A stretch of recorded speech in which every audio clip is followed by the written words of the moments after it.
You may recall back in June of 2021 how the first live televised execution of a death row inmate had gone off without a hitch. It was one of the most anticipated TV airings in recent, and I suppose even distant, memory. The months leading up to the event had been filled with controversy.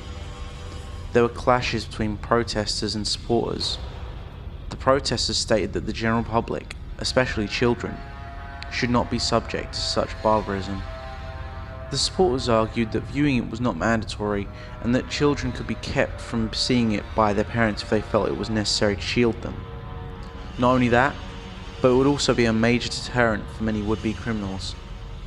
Right or wrong, it had already been decided upon and approved by all government agencies involved. When it was announced in January that this would happen, it became the primary conversation point of every man, woman and child. People discussed it around workplace walk coolers, strangers discussed it on subways, buses and in doctors' waiting rooms. School children talked about it at recess and in gym locker rooms.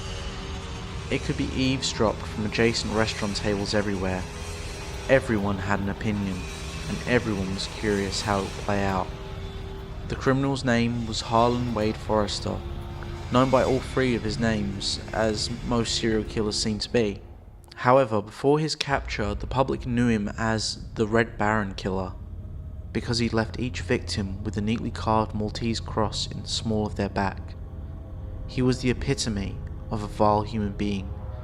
In the 3 years leading up to his capture, he'd managed to kidnap and murder 23 people, mostly teenage girls, but with the occasional adult men and women thrown in for good measure. He had always left their corpses in the open, posed in the most ordinary situations. For example, one of his victims was found early in the morning when the sun rose, sitting on a park bench with her hand resting palm up on her lap. The hand was filled with birdseed and pigeons flapped about and ate from her palm. Another was discovered late at night, riding an L train car in Chicago, leaning against the window as if looking out on the passing scenery. She had earbud headphones in place and an MP3 player still blasting away. And so it was with each of his victims, one found behind the wheel of a car in a Kmart parking lot, one relaxing in a lawn chair on her back patio with sunglasses and a drink, and a little umbrella in it. All were fully clothed, all appeared perfectly fine and normal until approached. The incidents had taken place throughout 9 states in the Midwest. As the body count rose, so did the panic level. News story after news story surfaced with seemingly no end. It became rare to see teenage girls out alone. They began doing everything in groups, pairs at a minimum. People only stayed out late into the night if they absolutely had to. Many would not go out after dark at all. If someone was found sleeping or resting motionless in public, they were approached with great caution as the next possible RBK victim.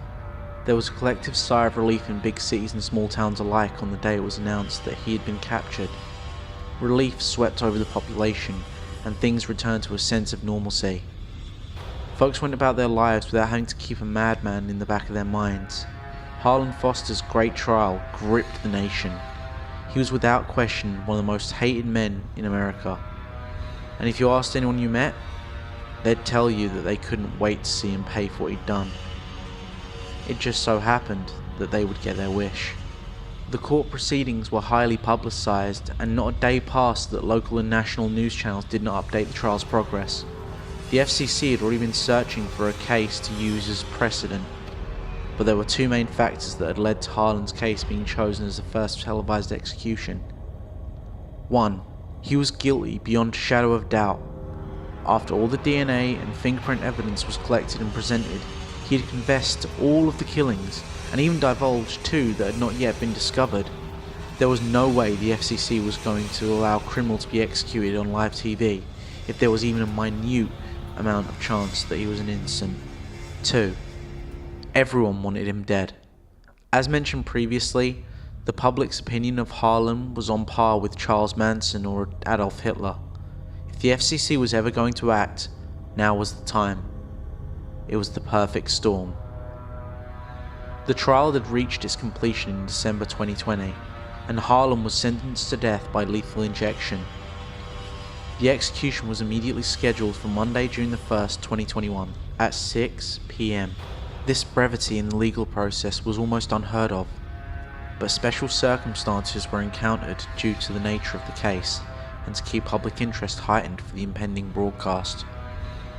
On the day of Harlan's execution, the entire country and many other parts of the world came to a virtual standstill. People took the day off to prepare their homes for viewing parties. Those who did have to work that day made sure television sets in break rooms and conference rooms were capable of picking up the network that won the bidding war for the broadcast. As 6 PM approached, there were fewer and fewer cars on the road, until finally almost every metropolitan area in the nation resembled a post-apocalyptic wasteland. Time stood still, and we all watched, riveted to our TV sets and devices. It would come to be known as one of those defining moments that people would never forget. They would always remember where they were or who they were with when they watched it happen. In September of 2021, I attended the estate auction of a man named John Radcliffe. He had died alone just days earlier, the victim of an apparent home invasion. He had no living will and no close relatives to claim his belongings. Therefore, the state took control of selling his personal effects. I always enjoyed going to auctions such as this, because every once in a while I would come across a deal that was just too good to pass up.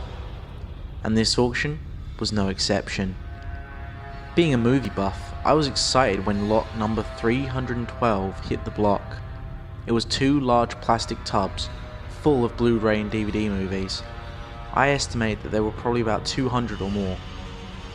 During the sale of that lot, I raised my hand several times and I was the only remaining bidder. I smiled, knowing that I had landed a remarkable deal at a mere $57. At home that afternoon, I couldn't wait to begin unpacking and cataloguing the contents of the tubs. My initial thoughts as I removed the lid from the first container was, I'm going to have to buy more shelves. However, it was a problem I didn't mind facing. I spent hours unboxing the movies and arranging them in alphabetical stacks on my living room floor. It was what I found at the bottom of the second container that puzzled me. A small, unmarked USB thumb drive. I shrugged at first and set it aside in favour of continuing my cataloguing. But the more I thought about it, the more it ate at me. I retrieved my laptop and plugged in the drive. Contained on the stick was a single audio file titled rbk_execution.mp3. I double-clicked it.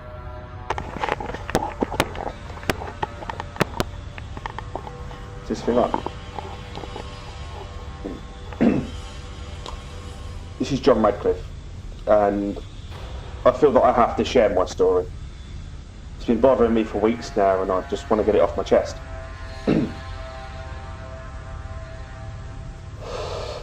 I was involved in the live execution of Harlan Wade Forrester, the Red Baron killer. I was approached by the deputy warden of the prison where he was being held 2 days before his scheduled execution and asked if I would take part in it. I had no idea at the time.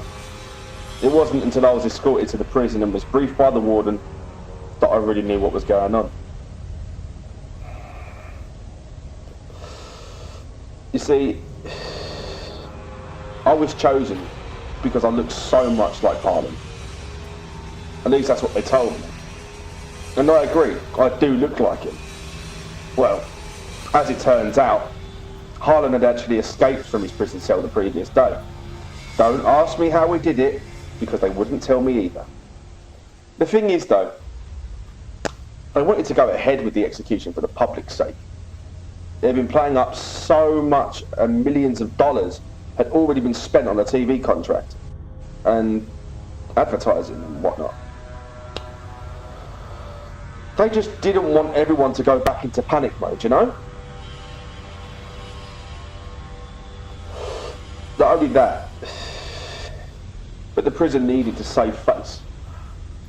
And there would have been hell to pay if the higher-ups found out that RBK had escaped on their watch. And so, as the old saying goes, the show must go on. So I laid there just like they asked me to do. Didn't move a muscle. I was the perfect actor. And when it was all said and done and all the cameras were turned off, I was debriefed, given some monetary compensation and told never to tell a soul about this. I had to sign a bunch of papers saying so, and then they let me go.